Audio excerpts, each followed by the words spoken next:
자, 오늘 시간에는 5단원의 마지막 고위험 분만에 대해서 배우시겠습니다. 교과서는 91페이지에서 96페이지에 해당되는 내용이고요. 이 부분 같은 경우에서는 이제 국가고시에 크게 많이 출제하는 부분은 아니에요. 그렇지만 또 그냥 넘어가기에는 불안하기도 하고 해서 이제 깊이 있게 보다는 그냥 간략하게 정의 정도만 보고 넘어가는 걸로 하겠습니다.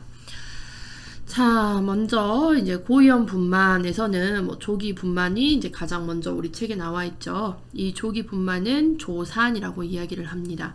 그래서 일찍 출산, 일찍 분만을 하는 거예요. 그래서 임신 20주 이후부터 임신 20주 이후에서 37주 전까지 기간에 분만이 이루어지는 것을 우리가 조산, 조기 분만이라고 해요.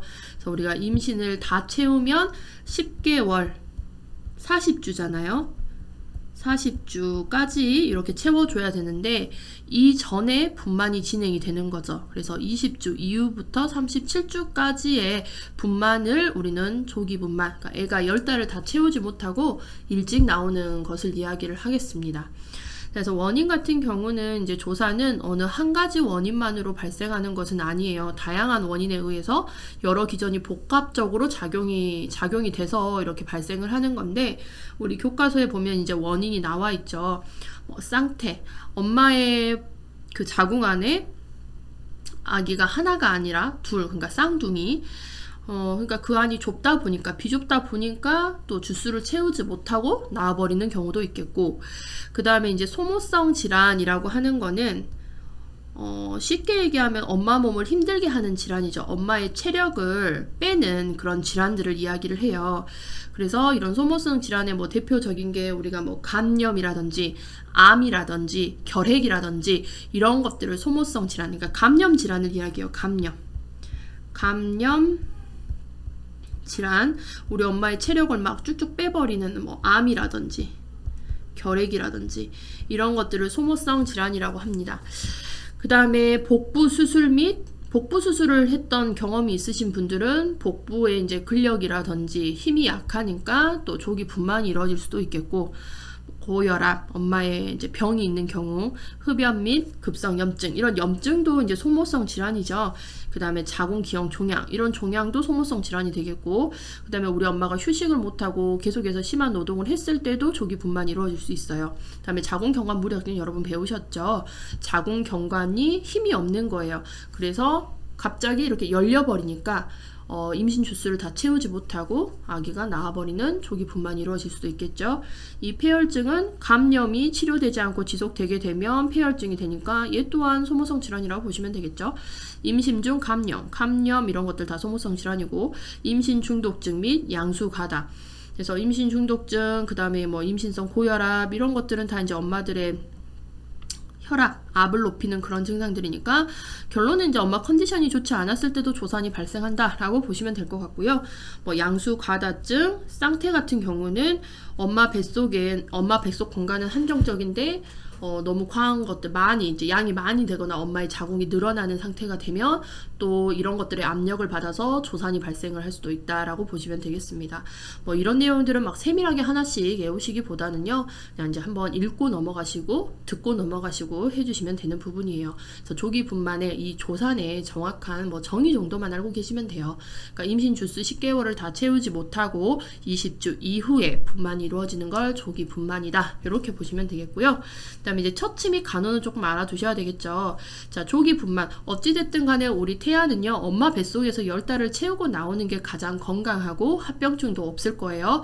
그런데 이제 조기로 일찍 나와 버리면 아기한테 합병증 발생, 위험률, 사망률도 높아지기 때문에 결론은 뱃속 안에서 버틸 수 있는 대로 버텼다가 나오는 게 가장 좋겠죠. 그래서 처치 및 간호, 조기 분만을 막기 위해서는 우리 엄마가 절대라고 하는 거는 100% 침상에서 안정하세요 라고 하는 거예요. 그래서 산모의 어떤 것들을 산모가 해야 될 세수라든지 식사라든지 등등들을 우리 의료진들이 도와주는 거죠. 절대 안정. 그 다음에 자궁이 수축이 되면 안 되잖아요. 자궁이 수축이 돼서 자궁 경부가 열려버리면 안 되기 때문에 자궁 수축을 억제하는 약을 씁니다. 우리가 자궁을 자궁 수축하는 약은 자궁 수축을 유발하는 것은 옥시토신이라고 배우셨죠. 옥시토신이고요. 요거와 반대로 자궁 수축을 억제하는 것은 유토파라는 약물을 쓰면서 우리 엄마가 절대 안정을 합니다. 그래서 조기 분만 진통의 치료에서는 우리 엄마가 수액을 맞고 지금 누워있는 그림이죠. 절대 안정하시고 이 수액에 들어있는 약은 자궁 수축 억제제인 유토파가 섞여 있다라고 보시면 되겠죠. 자, 다태임신을 보실게요. 다자는 마늘 자자를 이야기를 하겠고요. 둘 이상의 태아를 동시에 임신한 것을 이야기를 하죠. 쌍둥이를 얘기를 해요. 자, 그래서 이 쌍둥이는 이란성 쌍둥이와 일란성 쌍둥이로 구분을 할 수가 있습니다. 자, 그럼 얘네들이 어떻게 분리가 되는지 한번 볼게요. 이란성 쌍둥이 같은 경우는 두 개의 난자 두 개요. 난자 두 개에 정자가 하나씩 들어가요. 이 정자 하나씩 각 난자를 이제 차지해서 여기서 이제 분열이 일어나서 생기는 걸 이란성이라고 합니다. 그렇기 때문에 각각 수정란에 독립된 독립적으로 성장을 해서 유전적으로는 동일하지 않아요. 그렇기 때문에 우리가 이란성 쌍둥이 같은 경우에는 쌍둥이 맞아 라고 이렇게 이야기를 하죠. 그래서 뭐 성별도 다르고 외모도 전혀 다른 아기가 태어나죠. 자, 그래서 이제 이란성 각각의 란이라는 건 알이란 뜻인데요. 두 개의 난자, 두 개의 알에 이렇게 따로따로 정자가 들어가서 생기는 걸 이란성 쌍태아라고 이야기를 하고요. 이란성 쌍둥이라고 하죠. 그 다음에 이렇게 하나의 남자에 하나의 정자가 이렇게 들어가서 수정된 후에 분만 과정에서 두 개의 그러니까 수정된 후에 이렇게 유전적으로는 동일을 한데 여기서 이렇게 분리가 두 개로 쪼개져요. 두 개로 쪼개져 가지고 이렇게 배아 형태가 된 것을 일란성이라고 합니다. 그래서 하나의 결합에서 두 가지로 이렇게 분열해서 쪼개지는 거거든요. 그렇기 때문에 우리가 일란성 쌍둥이는요, 성별도 같고 외모도 같은 우리가 아이가 나오게 된다라고 보시면 되겠습니다. 자, 그 다음에 이제 이 다태임신에서의 문제점을 볼게요. 다태임신, 그러니까 쌍둥이를 임신을 하게 되면은 우리 엄마 측과 아이 측의 문제가 어떤 것들이 있는지 한번 보겠습니다. 결론적으로는 우리가 엄마가 많이 힘들어지겠죠. 아기를 하나만 가져도 태아가 하나만 엄마 뱃속에 있어도 굉장히 힘든데 태아가 이제 2명, 3명 이렇게 됐을 때는 굉장히 우리 엄마가 더 힘들어지겠죠. 그래서 심맥 관계, 그러니까 혈액량이 더욱더 증가하죠. 혈액량이 더 증가한 만큼 심장에도 부담이 훨씬 더 많이 가니까 이 심맥 관계가 굉장히 부담스러워지고요. 그 다음에 양수도 2인분의 양이 들어가야 되니까 양수 과다증, 그 다음에 이제 감염의 확률도 증가하고, 그 다음에 철분도 훨씬 더 우리 아가들이 더 필요하기 때문에 이런 빈혈도 훨씬 더 심해지기도 할 거고요. 그 다음에 엄마 자궁 안은 한정적인데 이 좁은 공간을 많이 차지하고 있는 태아가 2명 이상이 있게 되면은, 1명 이상이 있게 되면은 일찍 양수가 터지는 조기 파막 같은 것들, 그 다음에 일찍 아기가 나와버리는 조산의 위험성도 증가를 할 수 있겠죠. 그 다음에 이제 자궁이 크게 늘어나 있는 자궁의 과다 증대로 나중에 산후출혈, 그러니까 우리 엄마가 회복하기가 힘들어질 수도 있다라고 보시면 돼요. 산후출혈의 위험성도 훨씬 높다라고 보시면 되겠고요. 그 다음에 이제 태아에서는 영양분이 아무래도 부족하겠죠. 그래서 영양분이 부족하다 보니까 저체중이 발생을 하겠죠. 우리 태아들의 저체중. 그 다음에 이제 영양분이 너무 많이 부족하다 보면은 기형 같은 것들의 발생 확률도 증가하고 조산이 이루어질 가능성도 높다라고 보시면 되겠습니다. 자, 치료 및 간호를 보시면은요, 어찌됐든 간에 우리 다태임신을 하신 분들께서는 산정 관리를 철저히 하셔야 돼요. 모든 임산부들은 산정 관리를 하는데 요즘 말로 산정 관리를 엄청 빡세게 더 해주셔야 되겠죠. 일반 산모들에 비해서 다태임신을 하신 분들 같은 경우는 산정 관리를 확실히 더 빡세게 해주셔야 된다라고 보시면 되겠고요. 분만 과정이랑 그 다음에 산후 관리에서도 이 출혈에 대해서 면밀하게 잘 관찰하셔야 돼요. 출혈에 대비해야 되고, 출혈 여부, 출산 후에도 이제 이런 회복기 과정에서도 출산 여부를 좀 주의 깊게 사정해야 되는 부분이 우리 다태임신에서 치료 및 간호에서 뭐 핵심이라고 보시면 되는데, 이제 제가 책에 나와 있는 것들을 다 자세하게 적지는 않았어요. 요약해서 적었기 때문에 이제 책을 나중에 한번 읽어보시면 되겠습니다. 결론적으로는 자궁이 많이 증대되어 있었던 상태잖아요. 그렇기 때문에 많이 증대되면 될수록 회복도 느리고 출혈도 더 심해질 수 있다라고 보시면 되겠습니다. 자, 그 다음에 이제 양수 이상증을 볼게요. 양수. 자, 우리 정상 양수량은요, 임신 말기쯤 됐을 때 정상 양수량은 800에서 1000cc입니다. 1000cc. 그래서 우리는 1000cc를 기준으로 기억을 하시고요. 이 1000cc에서 너무 많아지면은 양수 과다증이라고 하겠고, 이 1000cc 이하로 내려가게 되면은 양수 가수증이라고 합니다. 그래서 1000을 기준으로 했을 때, 이제 이거의 2배면 2000cc 이상이면 양수 과다증이라고 이야기를 하겠고, 이거의 절반이었을 때는 500cc 이하면 우리가 양수 가소증이라고 이야기를 할 수가 있어요.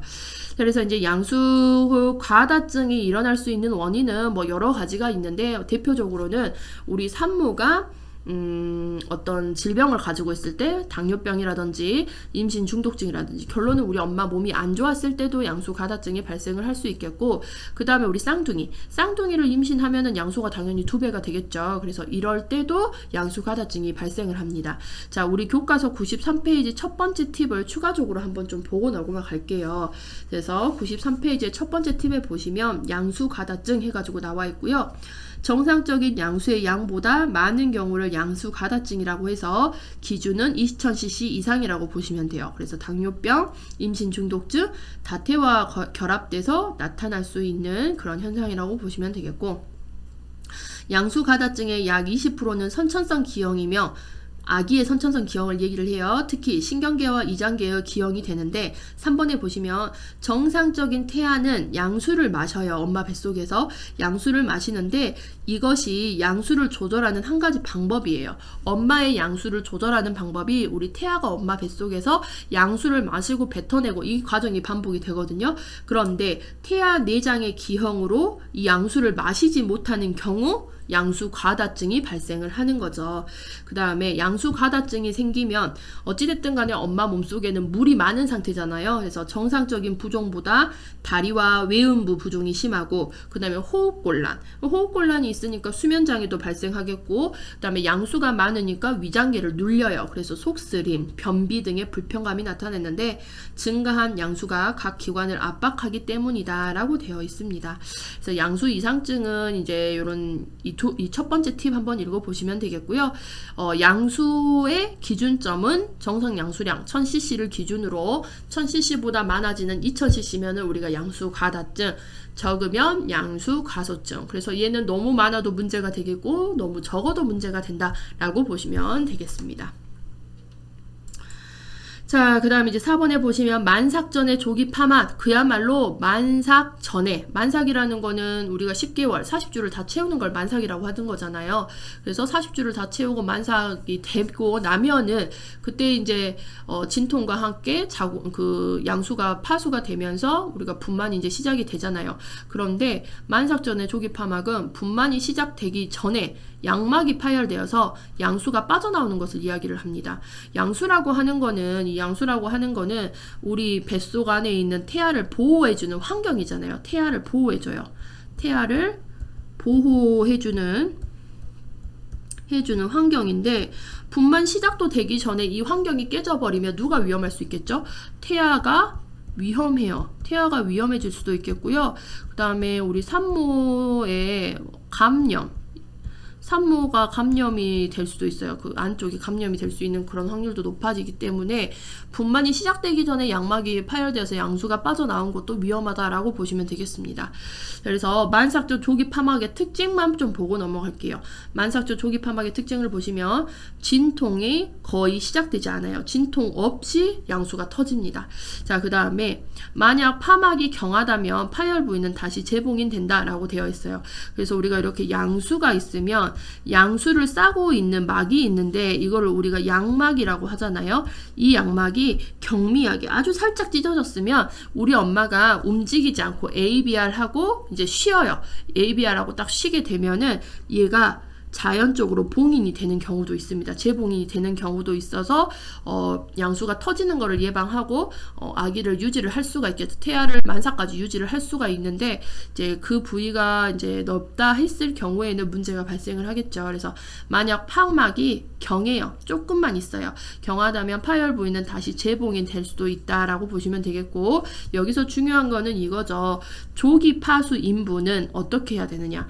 조기 파수가 돼버렸어요. 그러면 우리 임산부들은 움직이시면 안 돼요. 조기 파수가 됐는데 이걸 움직이면 더 많이 얘가 찢어져서 아예 이렇게 다 터져버릴 수가 있잖아요. 그래서 조기 파수 인부는 ABR 절대 안정하시고 절대 안정하시고, 그 다음에 우리 길을 가다가 이렇게 조기 파수가 돼버렸어요. 임산부가 혼자 뭐 산책을 한다든지 길을 걷고 있는 도중에 밑에가 따뜻해가지고 봤더니 밑에가 파수가 된 느낌이 있어요. 그러면 이때는 얼른 119에 전화하셔서 이동차에 눕혀서 병원으로 이동을 하셔야 되겠죠. 절대 걸어가시거나 누구에게 부축을 받아서 걸어가시다가는 이게 조금만 터졌을 것을 이제 더 크게 터지게 만들어가지고 임신을 유지 못해버리는 경우도 발생을 할 수가 있습니다.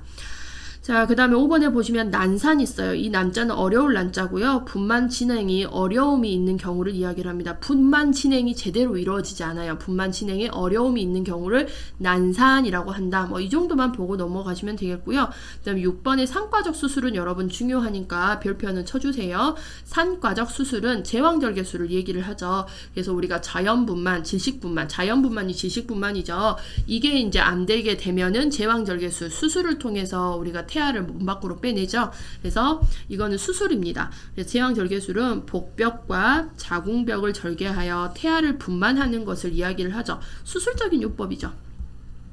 수술적인 요법으로 태아를 분만하는 것을 얘기를 하고, 과거에는 자궁 체부를 수직으로 절개를 하였으나 과거에는 이렇게 일자로 수직으로 절개를 했어요. 수술 방법이 체부를 수직으로 절개하는 방법을 썼는데, 최근에는요 자궁 하부, 자궁의 하부를 가로로, 이렇게 가로로 절개하는 방법을 이용하고 있습니다. 자, 그 이유는 뭐냐면 이렇게 가로로 절개를 했을 때는 실혈량이 적어요. 출혈이 적다는 거죠. 출혈이 적고, 그 다음에 여기가 좀 더 이 가로 절개보다는 이 세로 절개보다는 이렇게 수직으로 절개하기보다는 이렇게 가로로 절개하는 부분에 피부도 얇고요. 그렇기 때문에 봉합하기에 좋아요. 꼬맥이 좋다는 거죠. 봉합에 용이하고, 그 다음에 이제 재임신을 했을 때 자궁 파열, 자궁이 찢어져 버리거나 그럴 가능성이 감소하고, 상처가 남을 흔적, 반흔이 적다라는 그런 장점들 때문에 요즘에는 하부 가로 절개를 하고 있습니다. 자, 그림으로 한번 보실게요. 복부 절개 방법에서는 이렇게 배꼽을 중심으로 해서 정중성, 수직 절개하는 방법이 있고, 그 다음에 복부를 반원열, 이렇게 가로 절개하는, 횡절개라고 했죠. 가로 절개하는 방법이 있는데, 요거는 이제 이거는 과거에 많이 시행을 했었던 거고, 요거는 이제 가로로 절개하는 거, 하복부를 가로로 절개하는 방법은 요즘에 최근에 지금 많이 하고 있습니다. 왜냐, 출혈량도 줄일 수가 있겠고요. 반응도 잘 남지도 않고요. 우리가 아까 여기서 했듯이 봉합하기도 편하고, 그 다음에 파열될 가능성도 낮고, 이런 여러 가지 장점들이 많아요. 장점들이 많기 때문에 최근에는 이렇게 복부를 횡절개, 가로 절개하는 방법을 사용하고 있다라고 보시면 되겠죠. 그래서 이렇게 가로 절개했을 때는 복부 가로 절개하고 들어가서 자궁도 이렇게 가로 절개를 해서 우리 여기 안에 있는 태아를 빼냅니다. 자, 우선 95페이지 두 번째 팁을 한번 보실게요. 95페이지 두 번째 팁에 제왕절개 수술 후의 간호, 뭐 수술 전 간호도 있고 수술 후 간호가 있는데, 특히 수술 후 간호가 좀 시험에 잘 나오고 있죠. 그래서 제왕절개 수술 후 간호는 한 번쯤 읽어주셔야 되겠어요. 우선은 첫 번째를 볼게요. 수술 후 마취가 깬 후 4시간이 경과된 산모에게는 가장 먼저 심호흡과 기침의 격려를 하고 질출혈과 절개 부위 출혈을 관찰을 해야 됩니다. 어찌됐든 수술이고 마취를 시행하기 때문에, 마취를 하게 되면 쉽게 얘기를 하면 폐가 쪼그라든 상태예요. 폐가 쪼그라든 상태이기 때문에 마취가 이제 수술이 끝나고 마취가 풀리게 되면은 우리 산모, 그러니까 수술한 모든 사람들한테 해당된다고 보시면 돼요. 수술을 했던 모든 사람에게는요, 가장 먼저 심호흡, 크게 한번 코로 들이쉬고 내쉬세요 라고 하면서 심호흡과 그 다음에 하면서 기침을 억지로 시켜요. 기침을 격려를 합니다. 그 이유는 뭐냐면 마취를 하는 과정에서 폐가 이렇게 쭈그러들었을 거예요. 이 쭈그러든 폐를 갖다가 확장을 시켜줘야 돼요. 확장을 시켜야 호흡기계 합병증을 예방을 할 수 있거든요. 수술 후에 올 수 있는 호흡기계 합병증에는 뭐 폐렴이라든지 무기폐 같은 수술 후 호흡기계 합병증이 발생을 해요. 합병증이 발생을 할 수도 있어요. 이런 것들을 예방하기 위해서 찌그러졌던 폐를 확장시키기 위해서 심호흡을 격려하고 기침을 가장 먼저 격려를 합니다. 뭐 이것은 제왕절개 수술 후에 제왕절개 수술을 가장 먼저라고 생각하기보다는 그냥 모든 마취를 통해서 수술을 하게 되면 가장 먼저 환자가 마취에서 깨고 그 다음에 의식이 돌아오면 심호흡과 기침을 격려를 합니다. 자, 그 다음에 이제 제왕절개 수술에서 우리가 어찌됐든 몸에 칼을 댔잖아요. 칼을 대고 나서 수술을 해놓은 상태면 출혈을 잘 관찰하셔야 되겠습니다. 그래서 질출혈도 관찰하셔야 되겠고, 그 다음에 절개 부위의 출혈도 잘 관찰을 하셔야 되겠죠.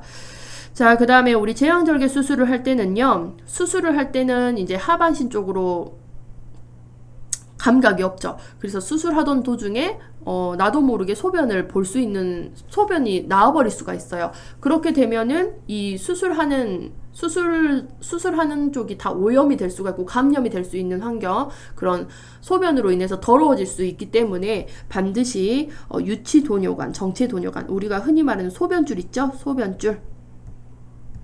우리가 흔히 소변줄 하고 있다라고 이야기를 하잖아요.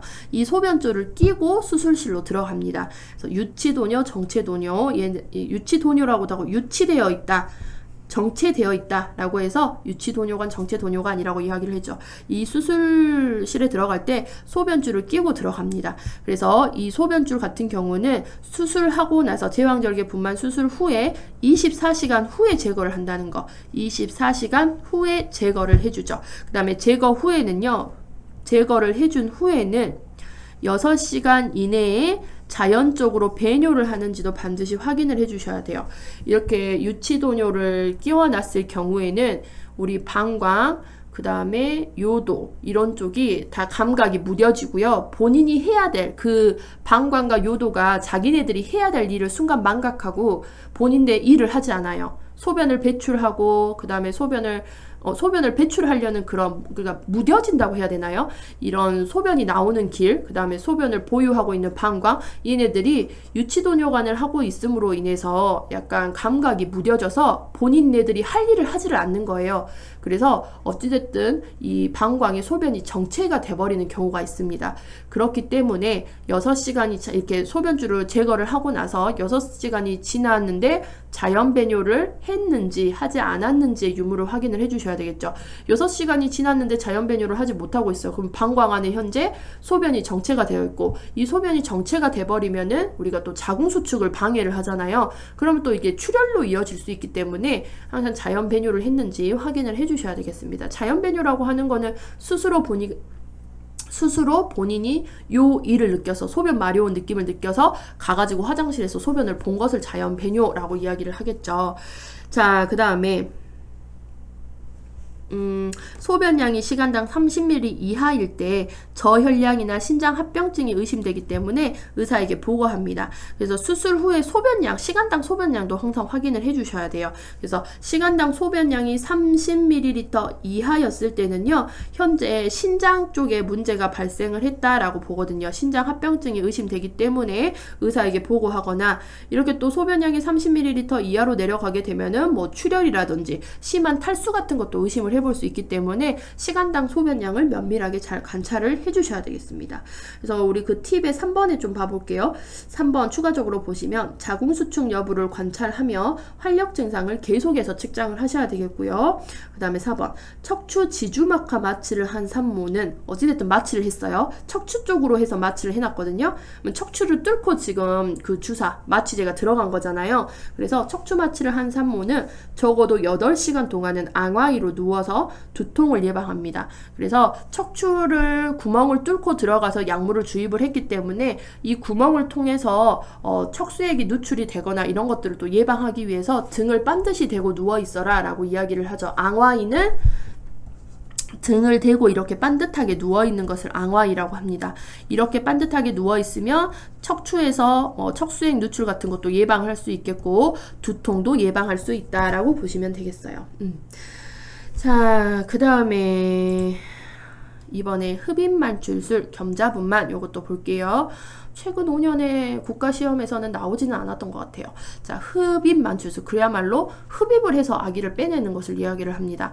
자, 엄마가 만출력, 엄마의 만출력, 그러니까 엄마가 아기를 밀어내는 힘, 그 다음에 자궁수축도 뭐 제대로 되지 않고 있는 그런 상황. 그래서 아기가 잘 내려오지를 못하는 거예요. 아기가 잘 내려오지는 못하는 그 만출력에 문제가 있는 경우에 흡인기를 사용합니다. 흡인기를 이용하여서 태아를 만출을 돕는 방법이에요. 그래서 보시면 아기가 지금 여기에 걸려가지고 밑으로 내려오지를 못해요. 자궁수축도 제대로 이루어지지도 않고 엄마도 막 탈진해가지고 힘을 주지 못하는 상황에서는 인공적으로 이 흡인기를 아기 머리에 뻑 끼워가지고 빨아당겨요. 그래서 아기를 빼내는 방법을 우리는 흡입만출술이라고 이야기를 합니다. 그런데 이제 이런 것들을 했을 때 이제 부작용이 나타날 수가 있겠죠. 현재 태아 머리에다가 압을 줘가지고 빼내는 상황이기 때문에 태아 머리에 이렇게 부착을 하죠. 흡인기를 부착을 함으로 뇌혈종, 우리 아가 머리에 뇌혈종, 그다음에 뇌출혈, 산류, 아기 머리가 그 콘헤드 아세요? 동그래야 되는데 외계인처럼 머리가 위로 쑥 올라오는 콘헤드처럼 그 머리가 이렇게 돼야 되는데 이렇게 머리 모양이 위로 이렇게 올라와 버리는 산류의 위험성 같은 것도 증가를 할 수가 있습니다. 부종 같은 것들이 발생도 할 수도 있고요. 자, 그 다음에 이제 보시면 겸자분만도 만출력에 문제가 있어요. 지금 엄마가 밀어내지도 못하고 자궁수축도 막 제대로 일어나지도 않고 했을 때는 어찌됐든 간에 우리 아기를 끄집어내야 되잖아요. 그렇게 끄집어내기가 빼내기 위해서 분만 집게, 이런 집게, 여러분 포셉 배우셨죠? 겸자라고 하는 집게. 자, 이 겸자 또는 감자라고 하고 포셉이라고 하는 이 집게를 이용해서 태아의 만출을 돕는 방법이에요. 보세요. 이렇게 이 그림처럼 이렇게 되어 있기 때문에 우리 아기가 굉장히 큰 압박을 받고 있어요. 머리, 얼굴 쪽에 이렇게 압력을 받겠죠. 압박을 받겠죠. 그래서 이거는 이제 태아에게는 어떤 문제를 발생하냐면 두개골이 압박이 돼서 뇌 손상이 일어날 수도 있겠고 지금 얼굴도 되게 눌려지고 있는 상태이기 때문에 안면신경 마비 같은 것들도 이렇게 발생을 할 수가 있습니다. 그래서 태아에게는 두개골이죠. 두개골 압박, 그 다음에 뇌 손상, 그 다음에 안면신경 마비 같은 위험이 있고요. 우리 산모 같은 경우는 이런 기계가 들어가면서 출혈, 감염 이런 것들이 또 발생을 할 수 있겠고 자궁경부가 더 찢어져 버리는 자궁경부의 열상 같은 것도 발생을 할 수 있다라고 보시면 되겠습니다. 자, 그래서 여기까지 설명은 이제 종료를 하고요. 제가 문제를 같이 좀 풀어드리겠습니다. 문제집 같은 경우에는 우리가 고2요. 53페이지, 문제집 53페이지를 여러분 같이 보실게요. 문제집 53페이지를 같이 이제 보면서 풀어드릴게요. 자, 263번. 문제집은 53페이지. 53페이지에 263번에 보시면 조산의 기간으로 옳은 것은 이렇게 되어 있어요.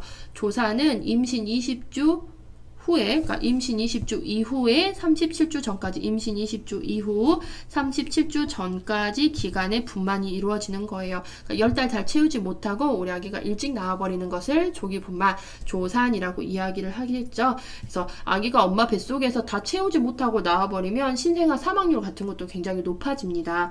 그래서 답은 2번입니다. 임신 20에서 37주 전까지의 기간을 조산의 기간이라고 보겠고 264번 조산의 원인으로 옳지 않은 것은 이렇게 됐어요. 옳지 않은 것. 옳지 않은 것 하면은 문제에다가 이렇게 X표 치고 들어가셔서 옳지 않은 것을 찾아주셔야 되겠죠. 1번 양수가다증. 그렇죠. 양수가다증일 때 조산 발생할 수 있다고 했어요.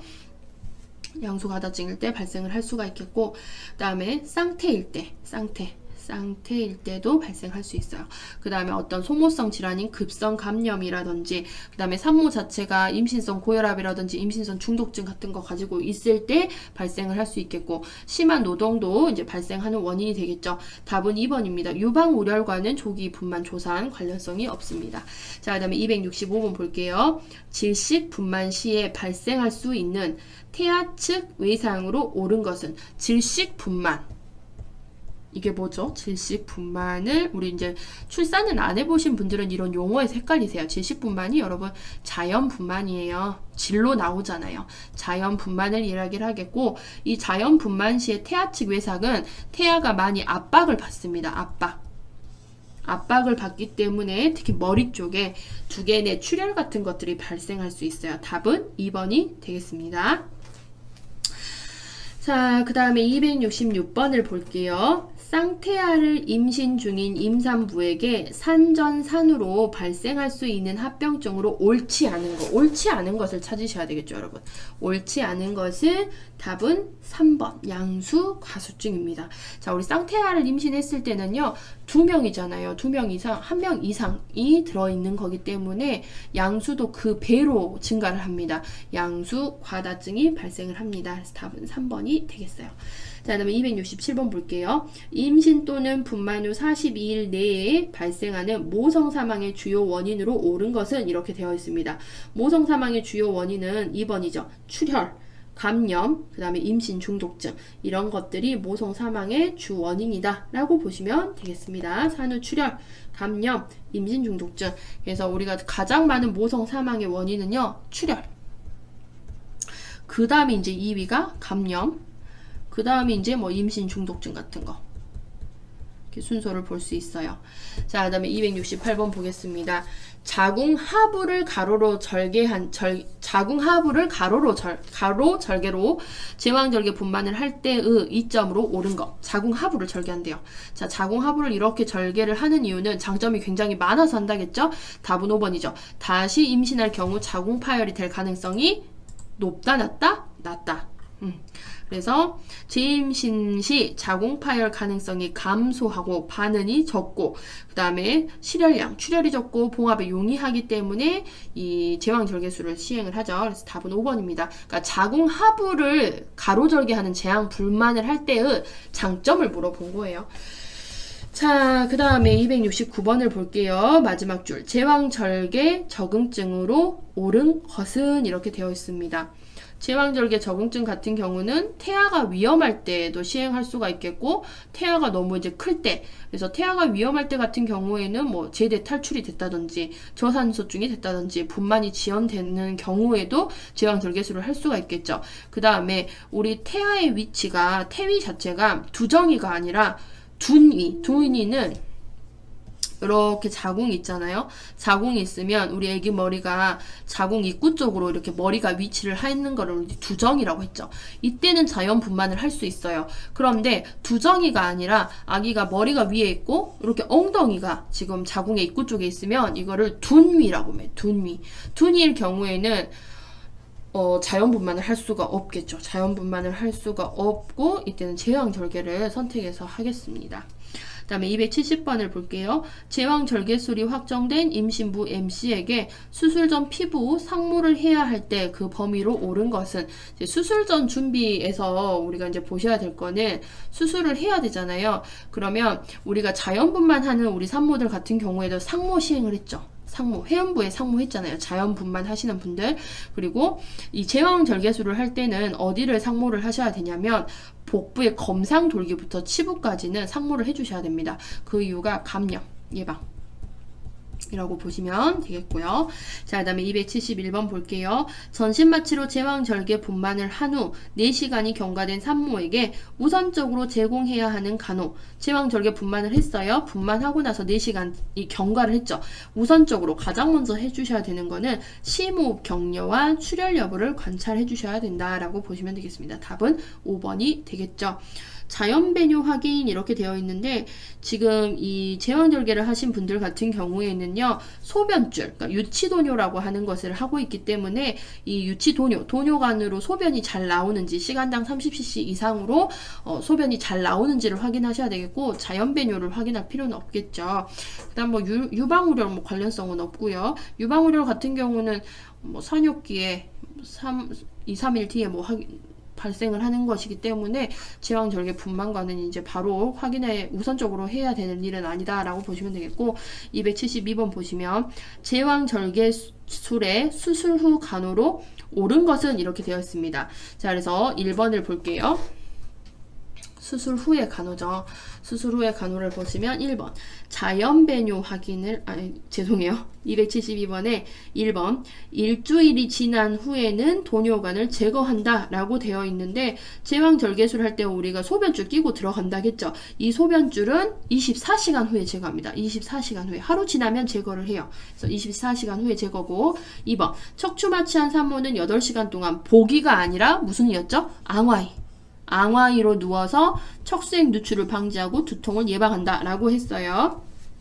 그 다음에 3번 보시면 제왕절개 수술 직후 운동을 권장하여 조기 이상을 시킨다라고 되었는데 제왕절개 직후에는 여러분 휴식, 안정 제왕절개를 하고 나서는 여러분 안정하셔야 돼요. 안정. 그래서 뭐 8시간 정도는 우리가 뭐 ABR 또는 BR 안정 이런 것들을 해주셔야 되겠고 24시간 이내에만 조기 이상을 하시면 되죠. 직후의 운동 권장은 제왕절개 수술하신 분들에게 너무 무리가 갑니다. 자, 그 다음에 4번 수술 후 수술 부위 안정을 위해 적어도 일주일은 절대 안정시킨다 라고 되어 있는데 24시간이 지나게 되면 조기 이상 해서 우리가 운동도 이제 살짝살짝 하셔라 라고 이야기를 하죠. 5번 볼게요. 돈요관을 제거하고 4시간에서 6시간 안에 자연 배뇨를 하는지 관찰한다. 답은 5번이죠. 돈요관을 제거하고 나서는 반드시 6시간 안에 화장실 가서 스스로 소변을 받는지 여부를 확인을 하셔야 되겠습니다. 답은 5번이고 자 273번 제왕절개 분만으로 사내 아이를 출산하였습니다. 정씨의 수술 후 산모 사정으로 우선적인 간호에 해당하는 것은 이렇게 되어 있죠. 1번 분만 후 2시간 후부터 조기 이상을 권장한다 라고 되어 있는데 24시간 후부터고 2번 분만 24시간 동안 단순 도뇨를 실시한다 라고 되어 있는데 단순 도뇨는 줄만 넣었다 빼는 거를 단순 도뇨고요. 분만 후 24시간 동안의 단순 도뇨가 아니고 24시간 동안에는 소변줄, 정체 도뇨관을 가지고 있다가 24시간 후에는 이 정체 도뇨관을 제거를 해주셔야 되겠죠.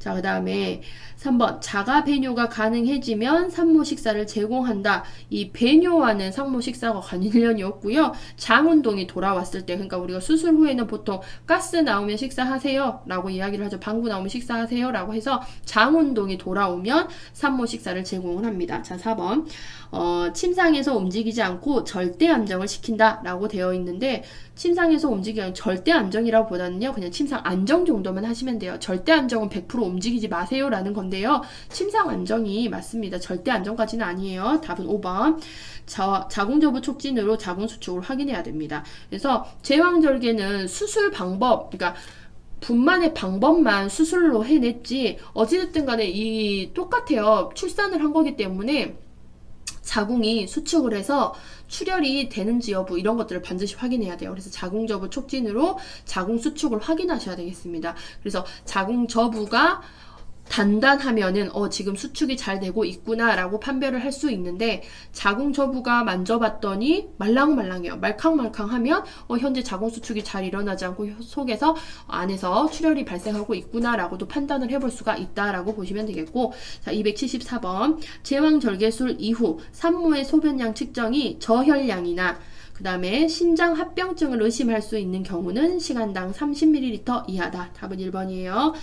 자, 그 다음에 275번 쌍태아를 질식 분만 직후 산욕부에게 간호조무사가 가장 우선적으로 간호해야 할 사항으로 옳은 것은 쌍태아 모르셔도 되겠고 지금 질식 분만한 직후 산욕부에게 해야 되는 거. 자, 1번에 볼게요. 쌍태아 분만으로 산모가 몹시 지쳐 있으므로 가능하면 편안히 쉬도록 하고 2시간에서 3시간 동안 간호사의 산모방 출입을 제한한다 라고 되어 있는데 현재 출산을 하고 났잖아요. 그러면은 이 출혈 여부와 그 다음에 자궁수축이 잘 되는지 이런 여부를 확인하기 위해서 면밀하게 산모의 상태를 관찰하셔야 되겠고 수시로 우리가 산모의 활력징후 특히 혈압이라든지 맥박 같은 것들을 측정을 해주셔야 되겠습니다. 그래서 분만 직후에는 이제 4시간 정도까지는 1시간 간격으로 활력징후를 측정을 하죠. 그 다음에 2번 과다 팽창된 자궁근의 빠른 회복을 위해 몸에 잘 맞는 거드를 착용시키고 가능하면 빨리 움직일 수 있도록 도와준다 라고 되어 있는데 이런 거들 같은 거 압박하지는 않고요. 팽창된 자궁근의 빠른 회복을 위해서 자궁 수축이 잘 되는지 여부 그 다음에 자궁저부 마사지 같은 것들은 시행을 해줄 수 있지만 거들 같은 이렇게 압박되는 것들은 착용하시지 않습니다. 그 다음에 이제 가능한 빨리 움직이는 거는 좋긴 하지만 좀 어느 정도 분만이 끝나고 났으면 휴식을 하고 24시간 후에는 조기 이상 할 수 있도록 안내해 주셔야 되겠고 3번 2명의 아기와 상호작용이 모아애착을 해야 하므로 간호사가 지지하면서 아기와 잦은 접촉을 시도한다 라고 되어 있는데 분만 직후라고 하면 안정하고 좀 휴식이 필요하다 라고 보시면 돼요. 자 4번 옆으로 누워있도록 하고 응급수혈의 가능성을 대비해서 혈액형 검사와 교차 시험을 거쳐 혈액을 준비한다 라고 되어 있는데 이거는 여러분 분만 전에 하셔야 되는 거지 분만 직후에 하는 거는 아닙니다. 자, 그다음에 5번 활력 징후를 자주 측정하고 산모의 패드나 자궁의 수축 동도를 자주 살핀다. 답은 5번이죠. 그래서 쌍태 이런 거 모르셔도 되겠고 지금 분만 직후에 우리 간호조무사 선생님들께서 우리 산모를 위해서 어떤 간호를 해야 될지 알고 있느냐예요. 그래서 분만을 하고 나서 제일 집중적으로 여러분들이 보셔야 될 게 출혈 여부, 특히 자궁 출혈, 자궁 안에서 수축이 잘 돼서 출혈이 없는지 여부 이런 것들을 보셔야 되겠고 그 다음에 이제 활력 징후에서는 혈압이라든지 맥박이 정상으로 유지가 됐는지 이런 것들을 면밀하게 관찰을 하셔야 되겠죠. 답은 5번이 되겠습니다. 자, 276번 볼게요. 흡입 만출술에 대한 설명으로 옳은 것은 이렇게 되어 있어. 1번. 파수 전에 시행한다 라고 되어 있는데 흡입 만출술 같은 경우에는 파수 후에 분만 2기가 지연될 때 시행합니다. 분만 2기 지연. 그러니까 분만이 제대로 이루어지지 않을 때 하는 거예요. 만출력에 문제가 있을 때. 아기를 밀어내야 되는 시기거든요. 그래서 태아가 밖으로 나와야 되는 그 분만 2기에 주인공이 나와야 돼요. 근데 주인공이 나오고 있지 못해요. 그때 이제 시행을 합니다. 자, 그 다음에 아두 골반 불균형 시 시행한다 라고 되어 있는데 흡입 만출술 같은 경우에는 이제 아두 골반 불균형보다는 제대 탈출이라든지 태아가 질식할 수 있는 그런 상황이 되면은 이렇게 진행을 하고요. 3번에 유도 분만 실패했을 때 시행한다 라고 되어 있는데 이거는 분만 2기가 지연되면은 합니다. 그 다음에 산후출혈의 원인이 될 수 있다 라고 되어 있는 흡입 만출술은 특별히 뭐 원인은 되지 않고 답은 5번입니다. 신생아 뇌혈종, 뇌출혈, 산류의 위험성 같은 것들이 있다. 답은 5번이죠.